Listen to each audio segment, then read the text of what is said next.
Eva Nurul Arsy, mahasiswi dari Fakultas Pertanian, Prodi Agribisnis 2019, NIM C1G019147, kelompok 53. Di sini saya akan menjelaskan tentang kelompok hama, kelompok patogen, dan kelompok gulma. Selanjutnya, di sini saya akan menjelaskan tentang dua kelompok hama yang telah saya temukan di sekitar rumah saya. Yang pertama ada ulat penggulung daun pisang, mempunyai nama latin Erionota trax. Klasifikasinya yaitu filum Arthropoda, kelas Insecta, ordo Lepidoptera, family Hesperidae, genus Erionata, spesies Erionota trax. Ulat penggulung menyerang dengan cara memotong miring tepi daun, lalu menggulungnya dan memakan hingga habis.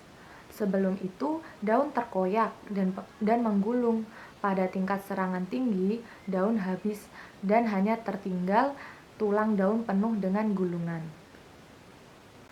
Mempunyai tanaman inang, yaitu tanaman pisang hias, pisang serat, dan gejala yang disebabkan daun menjadi teroyak dan menggulung. Cara pengendalian ulat penggulung daun pisang yaitu yang pertama secara mekanis. Daun yang menggulung dipotong dan dimusnahkan. Lakukan juga pengambilan larva Erionota trax dalam gulungan. Yang kedua, dengan cara kimiawi, menggunakan pestisida hayati dari berbagai mikroba maupun pestisida nabati dari ekstra tumbuhan. Kelompok hama yang kedua yang saya temukan di sekitar rumah saya yaitu kutu putih yang mempunyai nama latin Pseudococcus lilacinus. Mempunyai klasifikasi filum Arthropoda, kelas Insecta, ordo Homoptera, family Pseudococcidae, genus Pseudococcus, spesies Pseudococcus sp. Kutu putih menyerang dengan cara menghisap cairan pada bagian daun dan pucuk tanaman. Tanaman inang kutu putih yaitu alpukat, jambu air, jeruk manis, mangga, dan lainnya. Gejala yang timbul akibat serangan kutu putih adalah daun mengkerut dan pucuk mengerdil hingga menyerupai bunga atau disebut banchitops. Pengendalian kutu putih dengan cara yang pertama, memelihara pemangsa alami hama kutu putih. Yang kedua, menggunakan perangkap khusus hama kutu putih. Yang ketiga, memangkas daun yang mengandung banyak kutu putih. Yang keempat, menggunakan alat semprotan atau penyedot debu. Selanjutnya, di sini saya akan menjelaskan dua kelompok patogen yang telah saya temukan di sekitar rumah saya. Yang pertama, ada anthracnose pada buah cabai yang disebabkan oleh jamur Colectotrisum capsicii. Klasifikasinya yaitu divisi Ascomycotina, kelas Pyrenomycetes, ordo Spariales, family Polytixmatacea, genus Colectotrisum, spesies Colectotrisum capsicii. Pada fase serangannya pun mulai sejak fase perkecambahan, fase vegetatif ataupun pertumbuhan, sampai fase generatif atau pembuahan. Penyebaran jamur ini dibantu oleh air dan angin, sehingga akan menyebar dengan cepat ke bagian buah yang lain yang belum terinfeksi penyakit. Mempunyai tanaman inang yaitu paprika, semangka, buah naga, melon, dan mentimun.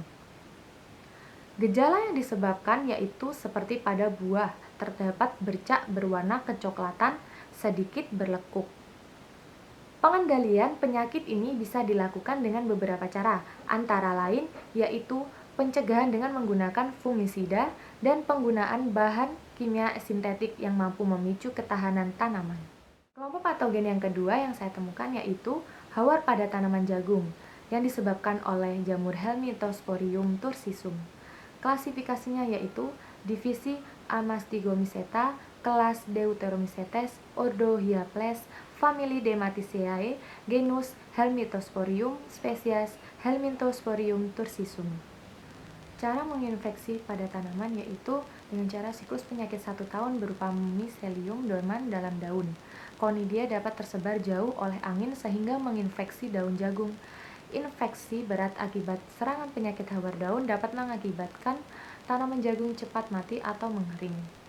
Tanaman inangnya yaitu sorghum dan teosinte. Gejala yang disebabkan oleh jamur ini yaitu berupa bercak kecil berbentuk oval, kemudian bercak semakin memanjang, berbentuk elips, dan berkembang menjadi hawar. Cara pengendaliannya yaitu dapat melakukan menanam varietas tahan seperti Kalingga, Arjuna, dan lain-lain, ataupun menanam jagung pada awal sampai akhir kemarau secara serempak, dan dapat menggunakan dengan bahan kimia fungisida sistemik secara semprotan. Selanjutnya, di sini saya akan menjelaskan tentang dua kelompok gulma yang saya temukan di sekitar rumah saya. Yang pertama ada rumput teki, yang mempunyai nama latin Cyperus rotundus. Klasifikasinya yaitu definisi Magnoliophyta, kelas Liliopsida, ordo Cyperales, famili Cypersiaceae, genus Cyperus, spesies Cyperus rotundus. Kerugian yang ditimbulkan oleh rumput teki yaitu dapat menghambat pertumbuhan tanaman, bahkan dapat menurunkan hasil produksi tanaman, karena rumput teki mengeluarkan zat yang disebut aleropati. Umumnya, senyawa yang dikeluarkan adalah dari golongan fenol. Rumput teki mempunyai kemampuan adaptasi pada berbagai kondisi habitat.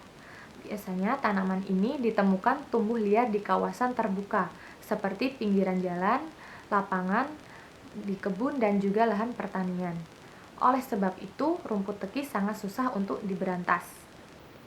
Cara pengendalian rumput teki secara kimiawi. Pengendalian rumput teki dilakukan dengan menggunakan bahan-bahan kimia tertentu. Bahan yang paling sering diterapkan tidak lain adalah herbisida. Cara pengendalian lainnya secara mekanis, dengan cara pencangkulan di lahan yang terdapat rumput teki. Kelompok gulma yang kedua yang saya temukan yaitu ada apu-apu yang mempunyai nama latin Pistia stratiotes.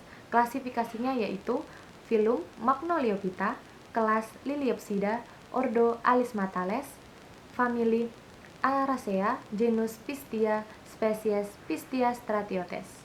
Kerugian yang ditimbulkan dapat menghambat pertumbuhan suatu tanaman yang berada di sekitarnya, sehingga mengurangi hasil produksi pertanian.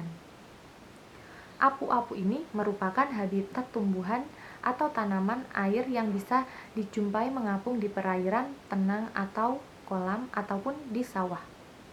Cara pengendalian yang dapat dilakukan yaitu pengendalian biologis dengan cara memanfaatkan musuh dari tumbuhan tersebut.